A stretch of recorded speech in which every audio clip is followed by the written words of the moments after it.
El libro de Urantia, documento 122, el nacimiento y la infancia de Jesús. Sería casi imposible explicar plenamente las muchas razones que llevaron a la selección de Palestina como el país del autootorgamiento de Micael, y especialmente el por qué se escogió la familia de José y María como el marco inmediato para la aparición de este Hijo de Dios en Urantia.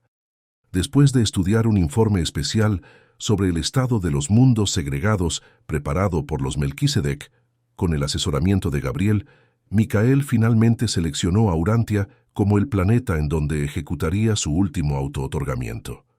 Posteriormente a esta decisión, Gabriel visitó personalmente a Urantia y, como resultado de su estudio de los grupos humanos y de realizar una encuesta sobre las características espirituales, intelectuales, raciales y geográficas del mundo y de sus gentes, decidió que los hebreos reunían aquellas relativas ventajas que justificaban la selección de esta raza como la raza del autootorgamiento.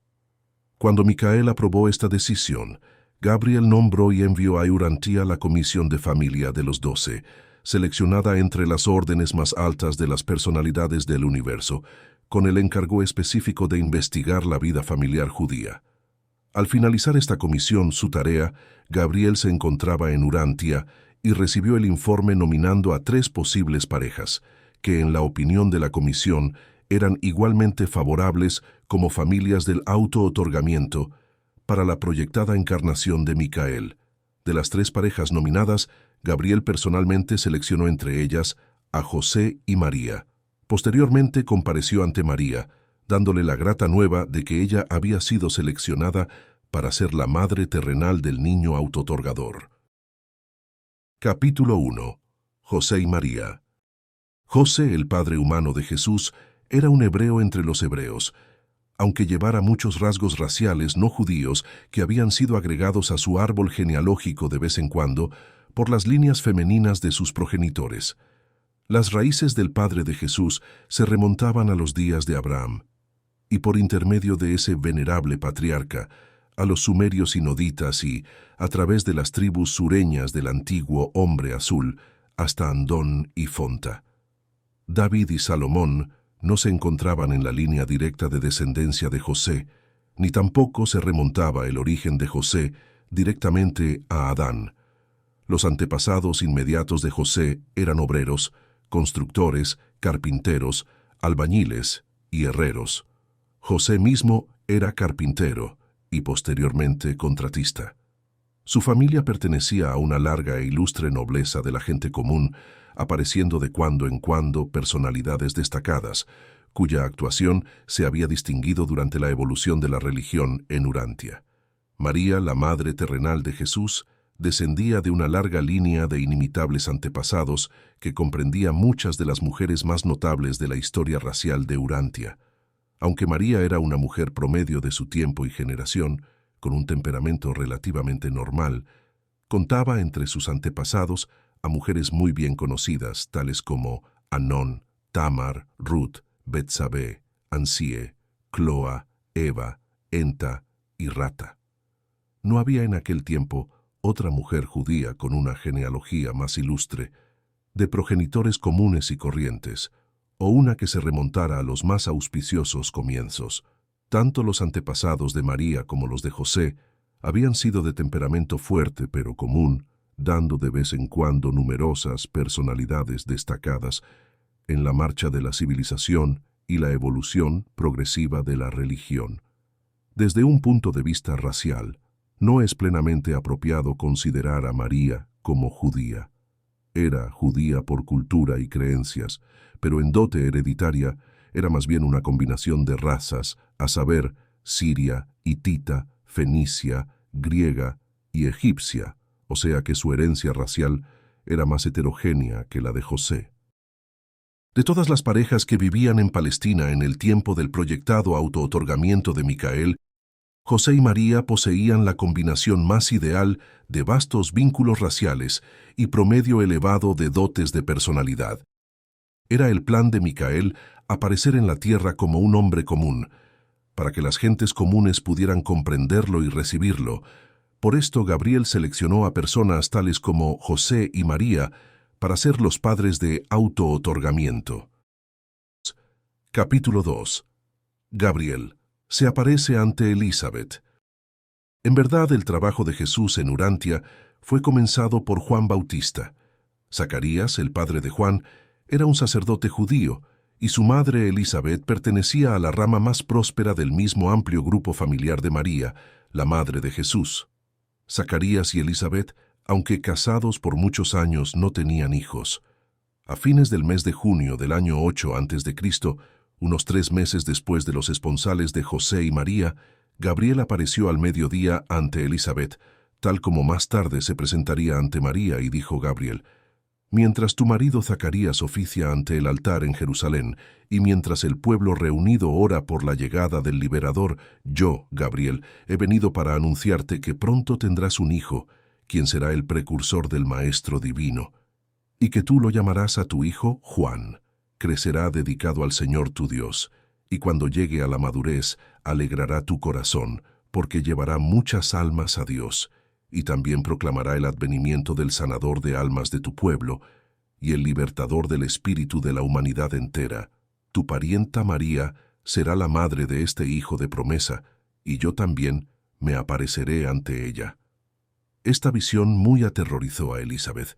Después de la partida de Gabriel, le dio vueltas y más vueltas a esta experiencia en su cabeza, reflexionando detenidamente sobre las palabras de este majestuoso visitante.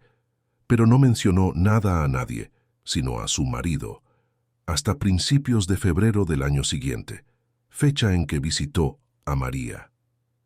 Elizabeth no reveló este secreto a su marido inmediatamente, sino tan solo 5 meses más tarde. Cuando le contó la historia de la visita de Gabriel, Zacarías la consideró con escepticismo.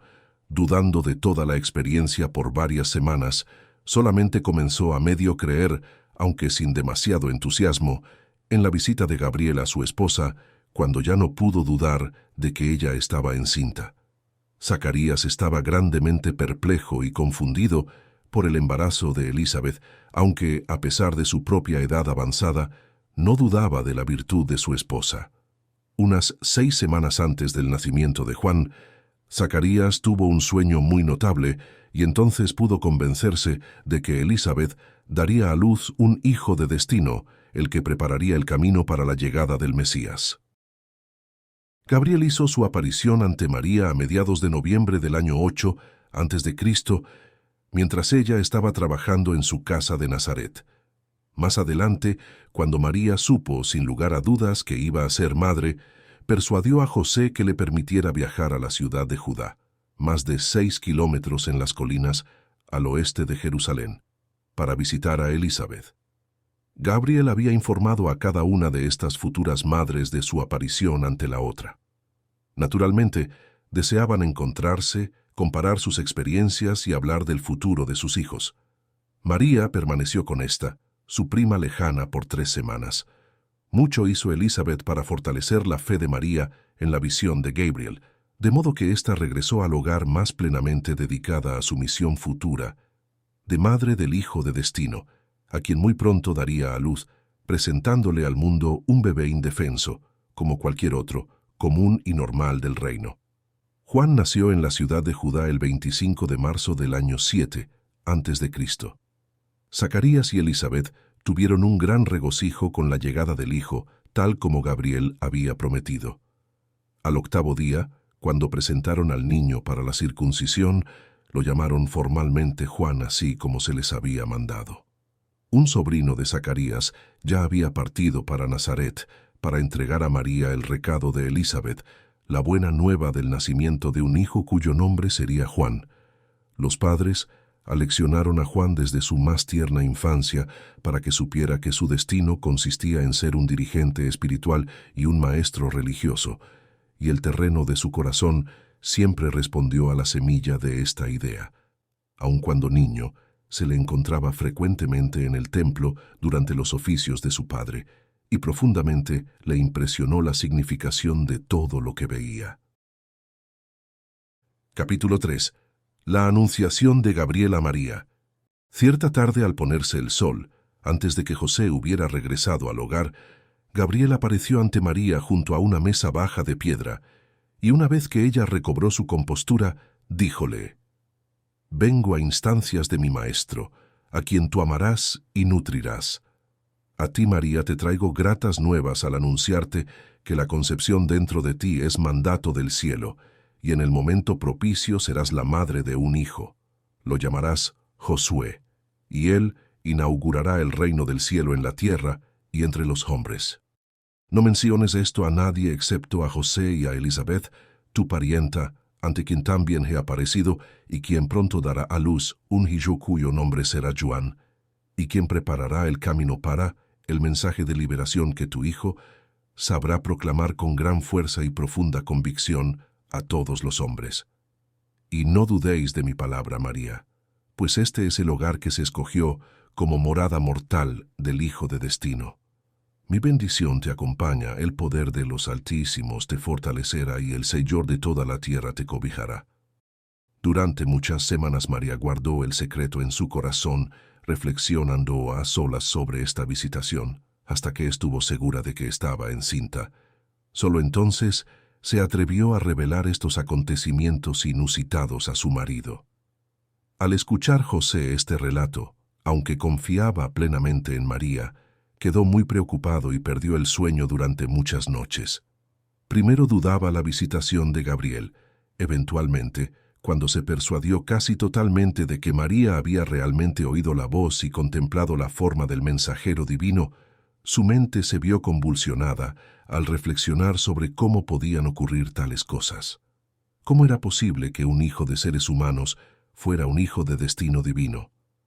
José no podía reconciliar estas ideas contradictorias hasta que, después de varias semanas de reflexión, tanto él como María llegaron a la conclusión de que habían sido elegidos como padres del Mesías, aunque el concepto judío no presuponía que el liberador esperado fuera de naturaleza divina. Al llegar a esta conclusión importantísima, María se apresuró a ir a visitar a Elizabeth. En el viaje de vuelta, María visitó a sus padres, Joaquín y Ana.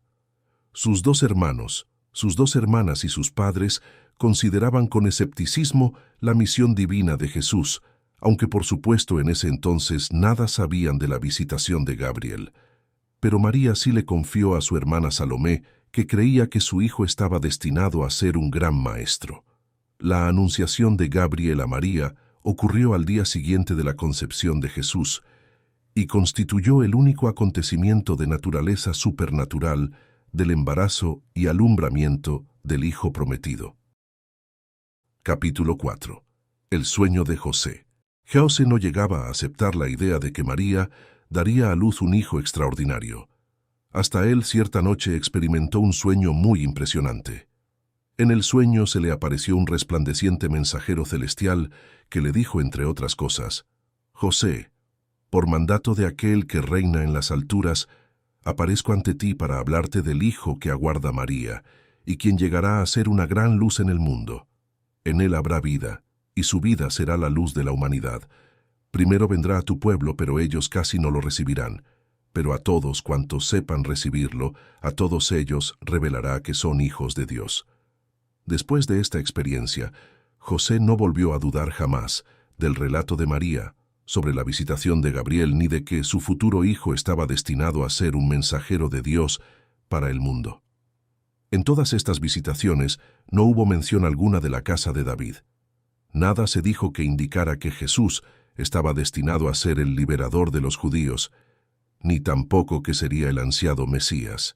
Jesús no era el Mesías como lo habían anticipado los judíos, sino el libertador del mundo. Su misión era para con todas las razas y los pueblos, no para un solo grupo. José no provenía del linaje del rey David. María tenía más descendencia davídica que José.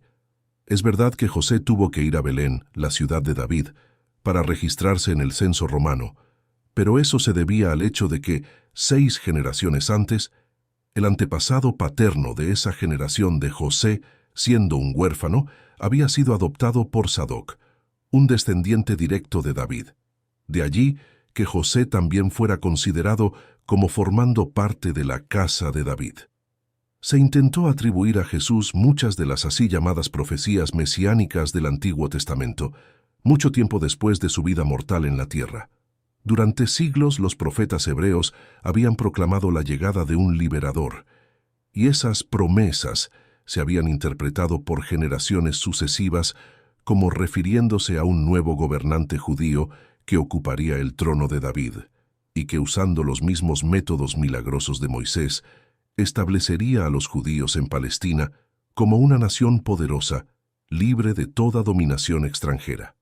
También, muchos pasajes figurados encontrados en las escrituras hebreas, posteriormente, se aplicaron erróneamente a la misión de la vida de Jesús. Las escrituras del Antiguo Testamento fueron en varios casos modificadas y distorsionadas para parecer que se conformaban con uno u otro episodio de la vida terrestre del Maestro. Jesús mismo negó cierta vez públicamente toda conexión con la casa real de David. Aún el pasaje que decía, una joven dará a luz un hijo, se cambió a una virgen dará a luz un hijo. Lo mismo ocurrió con los muchos escritos que se refieren al árbol genealógico de José y María, originados después de la carrera terrestre de Micael. Muchos de estas cepas contienen bastante del linaje del Maestro, pero en general no son genuinos, y no es posible confiar en ellos como ciertos. Los primeros discípulos de Jesús sucumbieron más de una vez a la tentación de modificar las antiguas profecías para conformarlas con la vida de su Señor y Maestro. Capítulo 5. Los padres terrenales de Jesús. José era hombre de temperamento dulce, extremadamente escrupuloso, y en todos los aspectos fiel a las convenciones y prácticas religiosas de su pueblo. Hablaba poco, pero pensaba mucho. La dura condición del pueblo judío apenaba a José.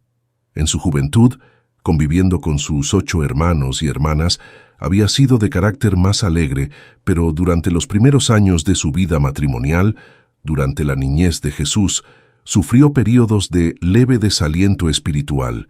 Estas manifestaciones temperamentales se habían mejorado considerablemente poco antes de su muerte prematura, y después de que la situación económica de su familia había mejorado por su progreso de carpintero a próspero contratista. El temperamento de María era casi opuesto al de su marido. Usualmente alegre, siempre de buen talante y dispuesta, raramente se dejaba dominar por la depresión. María expresaba libre y frecuentemente sus sentimientos emocionales y no se la vio nunca triste hasta después de la muerte súbita de José. Apenas si se había recuperado de este golpe cuando hubo de enfrentar las ansiedades y dudas que surgían de la extraordinaria carrera de su hijo mayor, quien tan rápidamente se estaba desarrollando ante sus ojos asombrados. Pero durante toda esta experiencia inusitada, María se mantuvo serena y animosamente demostró buen tino en sus relaciones con su hijo mayor, que era extraño y difícil de comprender, así como también con sus hermanos y hermanas sobrevivientes. Jesús había heredado de su padre su dulzura extraordinaria y su maravillosa comprensión de la naturaleza humana, y de su madre sus grandes dones didácticos y su extraordinaria capacidad de indignación recta frente a las injusticias. Emotivamente, Jesús reaccionaba a veces al medio ambiente de su vida adulta como su padre, mostrándose meditabundo y adorador, y a veces parecía triste, pero más a menudo actuaba de la manera optimista y decidida de su madre. En general, el temperamento de María trató de dominar la carrera del Hijo Divino durante su crecimiento y sus pasos importantísimos hacia la edad adulta. En ciertos aspectos, Jesús combinaba los rasgos de sus padres. En otros, los rasgos de uno de ellos predominaban sobre los del otro. De José derivó Jesús su conocimiento estricto sobre el uso de las ceremonias judías y su conocimiento poco común de las escrituras hebreas. De María derivó un punto de vista más amplio de la vida religiosa y un concepto más liberal de la libertad espiritual personal. Las familias de José y de María eran muy instruidas para su tiempo. José y María poseían instrucción muy por encima del promedio para su tiempo y posición social. Él era un pensador, ella sabía planear, era experta en adaptarse y práctica en la ejecución inmediata. José era trigueño de ojos negros, María rubia oscura de ojos pardos. Si José hubiera vivido, sin lugar a dudas, hubiera llegado a ser un firme creyente en la misión divina de su hijo mayor. María alternaba entre la fe y la duda, influida grandemente por las opiniones expresadas de sus otros hijos, de sus amigos y parientes, pero en último término, su fe se veía constantemente fortalecida por el recuerdo de la aparición de Gabriel inmediatamente después de la concepción de su hijo. María era una tejedora experta y en casi todas las artes hogareñas, más hábil que el promedio de su época. Era una excelente ama de casa. Tanto José como María eran buenos maestros y se aseguraron de que sus hijos e hijas fueran bien instruidos en las enseñanzas de esos tiempos. Cuando José era joven, fue contratado por el padre de María para construir una adición a la casa. Allí se conocieron José y María, cuando ésta le llevó una taza de agua para el almuerzo. Allí comenzó la relación de esta pareja que estaba destinada a ser los padres de Jesús. José y María se casaron de acuerdo con las costumbres judías, en la casa de María en las afueras de Nazaret, cuando José contaba 21 años de edad. Esta boda fue la culminación de un noviazgo normal de casi 2 años.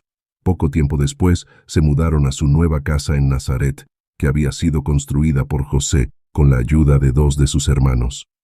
La casa estaba ubicada al pie de una elevación que dominaba un bello paisaje. La joven pareja se preparaba para recibir en esta casa, alistada con tanto amor, al hijo prometido, sin saber que este acontecimiento de gran importancia para un universo ocurriría lejos de su hogar, en Belén de Judea. La mayor parte de la familia de José se convirtieron en creyentes de las enseñanzas de Jesús, pero muy pocos de los parientes de María creyeron en él hasta después de su partida de este mundo. José se inclinaba más hacia el concepto espiritual del Mesías esperado, mientras que María y su familia, en particular su padre, mantenían la idea de un Mesías como el liberador temporal y gobernante político. Los antepasados de María se habían identificado notoriamente con las actividades de los macabeos de ese entonces, de los tiempos recientes. José sostenía preceptos de la tendencia oriental o de Babilonia dentro de la religión judía. María, por otra parte, tenía una visión más liberal y amplia, occidental o helenística de la ley y de los profetas. Capítulo 6. La casa en Nazaret. La casa de Jesús no estaba lejos de la elevada colina situada en la parte norte de Nazaret, a cierta distancia de la fuente de la aldea que estaba en la sección oriental de la ciudad. La familia de Jesús vivía en las afueras de la ciudad, lo cual posteriormente le permitió a Jesús disfrutar de frecuentes caminatas en el campo y subir a la cumbre de la elevación cercana que constituía la colina más alta del sur de Galilea, a excepción del monte Tabor, al este, y de la colina de Naín, que tenía aproximadamente la misma altura. Su casa estaba ubicada hacia el sur y el este del promontorio sur de esta colina y aproximadamente a mitad de distancia entre la base de esta elevación y el camino que conducía de Nazaret a Caná. A Jesús le encantaba subir a la colina. Otra de sus caminatas favoritas era un angosto sendero que rodeaba la base de la colina en dirección noreste, hasta el punto en donde se unía al camino a Séforis. La casa de José y María era una estructura de piedra de una habitación con techo plano y un edificio adyacente para los animales. Los muebles consistían en una mesa baja de piedra, vasijas de barro, platos y ollas de piedra, un telar, una lámpara, varios bancos pequeños y alfombras para dormir sobre el piso de piedra. Detrás de la casa, cerca de la construcción para los animales, había un tejado que protegía el horno y el molino para moler trigo. Se necesitaban 2 personas para utilizar este tipo de molino, uno para moler y otro para echar el grano. Cuando niño, Jesús frecuentemente echaba grano en este molino, mientras que su madre lo hacía girar. En el transcurso de los años, a medida que crecía la familia, todos se sentaban en el piso alrededor de la mesa agrandada, de piedra para disfrutar de sus comidas, sirviéndose de un plató u ola común. Durante el invierno la cena estaba iluminada por una pequeña lámpara chata de arcilla colocada sobre la mesa, con aceite de oliva como combustible. Después del nacimiento de Marta, José construyó un agregado a esta casa, una habitación amplia, que se utilizaba como taller de carpintería de día y como dormitorio de noche. Capítulo 7. El viaje a Belén. En el mes de marzo del año 8 a.C., el mes en que José y María se casaron, César Augusto decretó que todos los habitantes del Imperio Romano debían ser contados, que se realizaría un censo para mejorar el sistema de impuestos. Los judíos siempre estuvieron en contra de los intentos de contar a la gente. Este hecho, sumado a las graves dificultades internas del gobierno de Herodes, rey de Judea, había conspirado para ocasionar el aplazamiento del censo en el reino judío por un año.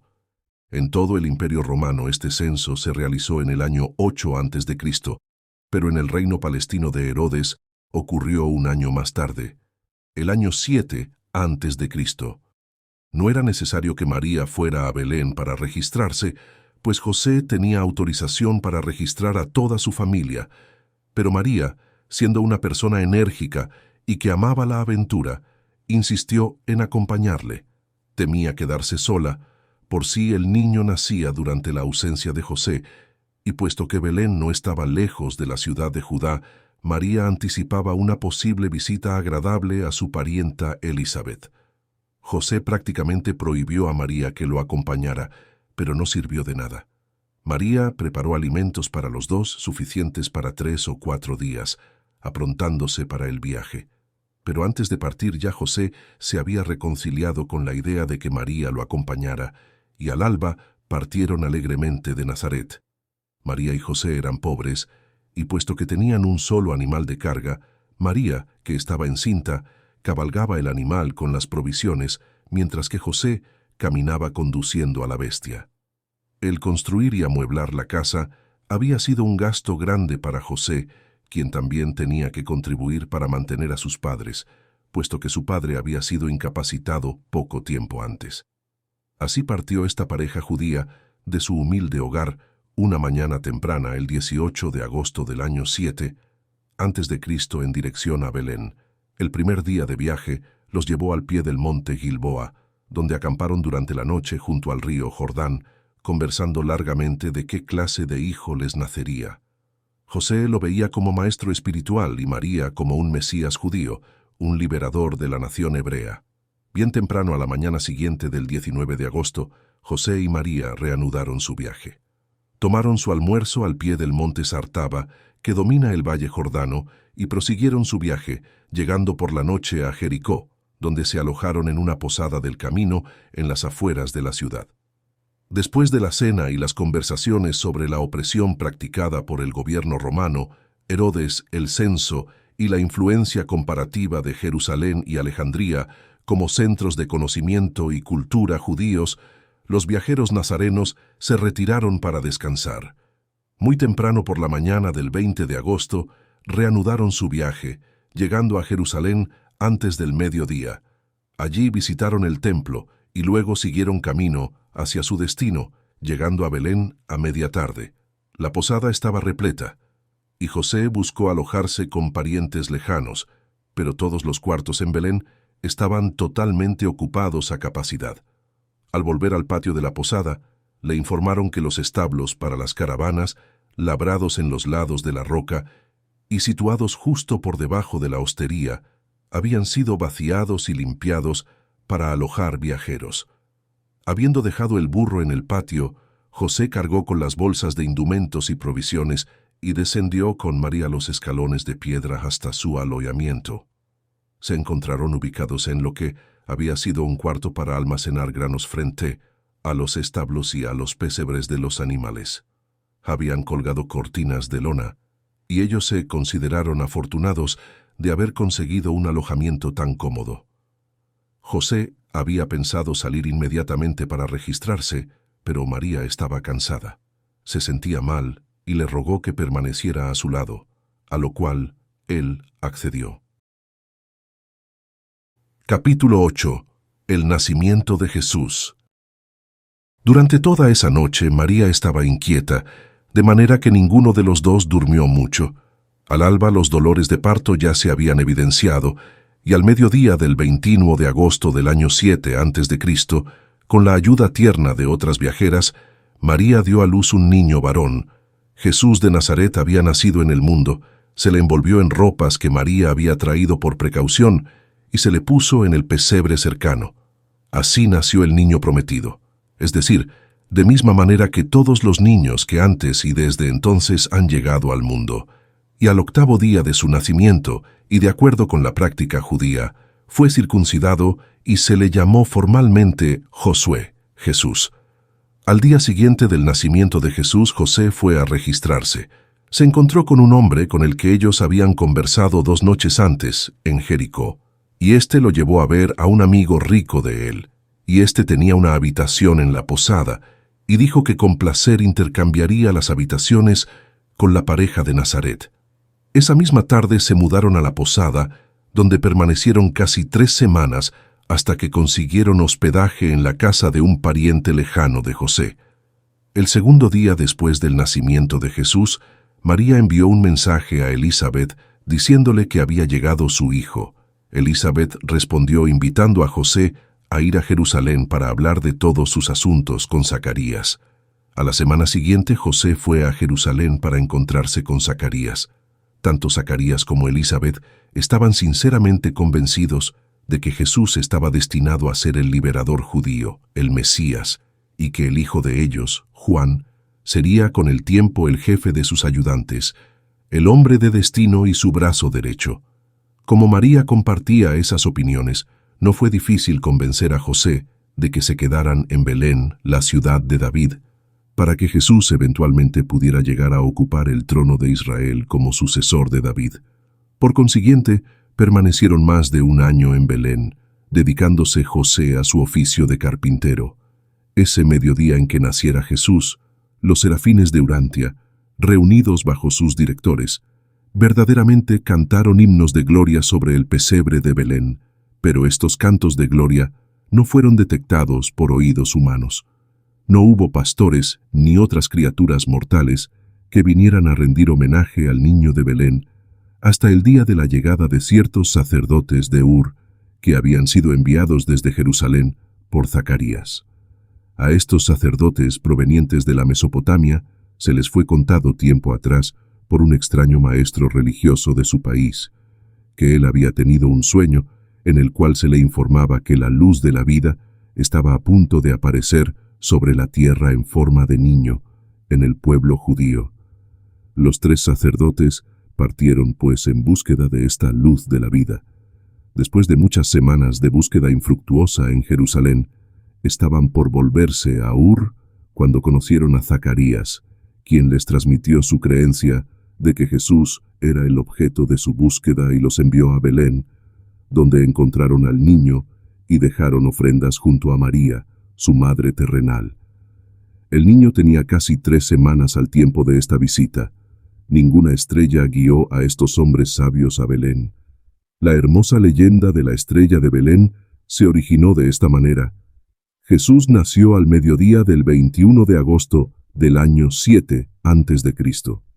El 29 de mayo del año 7 a.C., hubo una extraordinaria conjunción de Júpiter y Saturno en la constelación de Piscis, y es un hecho astronómico notable el que conjunciones similares ocurrieran el 29 de septiembre y el 5 de diciembre del mismo año.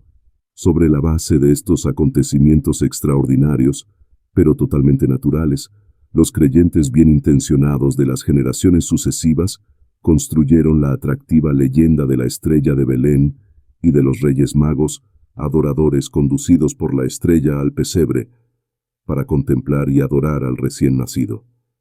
La mente oriental y del cercano oriente se deleita en las fábulas e inventa constantemente bellos mitos sobre la vida de sus dirigentes religiosos y de sus héroes políticos. En la ausencia de la imprenta, cuando la mayor parte del conocimiento humano se transmitía oralmente de una generación a la otra, era muy fácil que los mitos se tornaran tradiciones y que las tradiciones finalmente se aceptarán como hechos. Capítulo 9. La presentación en el templo. Moisés había enseñado a los judíos que todos los hijos primogénitos pertenecían al Señor, y que en lugar de su sacrificio tal cual se acostumbraba entre las naciones paganas, ese hijo primogénito podría vivir siempre y cuando sus padres lo redimieran mediante el pago de 5 siclos a un sacerdote autorizado. También existía una reglamentación mosaica que mandaba que la madre, después de cierto periodo de tiempo, se presentara o que alguien hiciera el sacrificio correspondiente en su nombre en el templo para purificarse. Era costumbre efectuar ambas ceremonias al mismo tiempo. Por consiguiente, José y María fueron al templo de Jerusalén en persona para presentar a Jesús a los sacerdotes para su redención y hacer a la vez el sacrificio apropiado para asegurar la purificación ceremonial de María de la supuesta suciedad del alumbramiento. En las cortes del templo se encontraban con frecuencia 2 personajes notables, Simeón el cantor y Ana una poetisa. Simeón era de Judea, pero Ana de Galilea. Casi siempre estaban juntos, y ambos eran íntimos amigos del sacerdote Zacarías, quien les había confiado el secreto de Juan y de Jesús. Tanto Simeón como Ana anhelaban presenciar la llegada del Mesías, y su confianza en Zacarías los llevó a creer que Jesús fuese el esperado liberador de los judíos. Zacarías sabía que día vendrían José y María al templo con Jesús, y había prometido indicar a Simeón y Ana, mediante un gesto especial de saludo con la mano, en la procesión de niños primogénitos, cuál era Jesús. Para esta ocasión, Ana había escrito un poema que Simeón cantó, para sorpresa de José, de María y de todos los que se encontraban reunidos en los patios del templo. Este fue su himno de redención del Hijo primogénito. Bendito sea el Señor, Dios de Israel, porque nos ha visitado y ha traído redención a su pueblo, arrojando un ancla de salvación para todos en la casa de su siervo David, así como habló por boca de sus santos profetas. Salvación de nuestros enemigos y de la mano de todos los que nos odian, para mostrar su misericordia a nuestros progenitores y recordar el santo pacto, juramento que hizo a Abraham nuestro padre, otorgándonos la dádiva de la liberación de nuestros enemigos para que podamos servirle sin temores, en santidad y rectitud delante de Él, todos nuestros días. Y tú, niño prometido, te llamarás el profeta del Altísimo, porque irás delante de la presencia del Señor para establecer su reino, para dar conocimiento de salvación a su pueblo en la remisión de sus pecados. Regocijaos en la tierna misericordia de nuestro Dios, porque nos visitó desde lo alto la aurora, para dar luz a los que habitan en tinieblas y en sombra de muerte, para encaminar nuestros pies por camino de paz. Dejad, oh Señor, que este tu siervo se aleje en paz, de acuerdo con tus palabras, porque mis ojos han contemplado la salvación que tú has preparado delante del rostro de todos los pueblos, luz resplandeciente para esclarecimiento, aún de gentiles y para la gloria de tu pueblo de Israel. Camino de vuelta a Belén, José y María permanecieron silenciosos, confundidos y sin alientos. María estaba turbada por las palabras de despedida de Ana. La anciana poetisa, José no aprobaba este esfuerzo prematuro por hacer de Jesús el Mesías ansiado del pueblo judío. Capítulo 10. Herodes actúa. Pero los espías de Herodes no estaban ociosos. Cuando le informaron acerca de la visita a Belén de los sacerdotes de Ur, Herodes mandó que estos caldeos aparecieran ante su presencia. Los interrogó diligentemente a estos hombres sabios acerca del nuevo rey de los judíos. Pero le proporcionaron muy poca satisfacción, explicando que el niño había nacido de una mujer venida a Belén con su marido para registrarse en el censo. Herodes, insatisfecho con esta respuesta, les despidió con una bolsa de dinero mandándoles que encontraran al niño, para que Herodes también pudiera adorarle, puesto que habían dicho que su reino sería espiritual y no temporal. Pero como estos hombres sabios no regresaron, Herodes entró en sospecha. Mientras pensaba en estos hechos, volvieron sus espías y le dieron un informe completo sobre los recientes acontecimientos en el templo, trayéndole una copia de parte de la canción que Simeón había cantado en las ceremonias de redención de Jesús, pero no se les había ocurrido seguir a José y María. Herodes se enfadó con ellos cuando le dijeron que no sabían a dónde se había dirigido la pareja con el niño. Mandó que partieran espías para ubicar a José y María. Habiéndose enterado Zacarías y Elizabeth de que Herodes había mandado buscar a la familia de Nazaret, permanecieron alejados de Belén. Al mismo tiempo se ocultó al niño varón en la casa de unos parientes de José. José tenía miedo de buscar trabajo y sus pocos ahorros estaban desapareciendo rápidamente. Aún durante el tiempo de las ceremonias de la purificación en el templo, José se consideraba lo suficientemente pobre como para justificar su oferta de 2 palomas jóvenes para la purificación de María, tal como Moisés había mandado para la purificación de las madres pobres. Como después de más de un año de búsqueda, los espías de Herodes aún no habían ubicado a Jesús. Y puesto que se sospechaba que el niño todavía estaba oculto en Belén, Herodes ordenó una búsqueda sistemática en todas las casas de Belén, y el asesinato de todos los niños varones de menos de 2 años de edad. Así Herodes pensaba asegurar la destrucción del que sería al crecer el rey de los judíos. Así perecieron en un día 16 niños varones en Belén de Judea. La intriga y el asesinato eran acontecimientos comunes en la corte de Herodes, aún dentro de su familia inmediata. La matanza de estos infantes ocurrió a mediados de octubre del año 6 a.C., cuando Jesús tenía poco más de 1 año de edad. Pero había creyentes en la venida del Mesías, aún entre los miembros de la corte de Herodes, y uno de ellos, al enterarse de la matanza de los niños de Belén, se puso en contacto con Zacarías, quien a su vez despachó un mensajero a José. La noche antes de la masacre, José y María salieron con el niño de Belén, camino a Alejandría en Egipto. Para evitar atraer la atención, viajaron solos a Egipto con Jesús.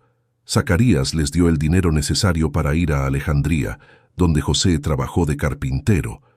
María y Jesús se alojaron con parientes de la familia de José en buena situación económica. Así vivieron en Alejandría por 2 años enteros, regresando a Belén tan solo después de la muerte de Herodes.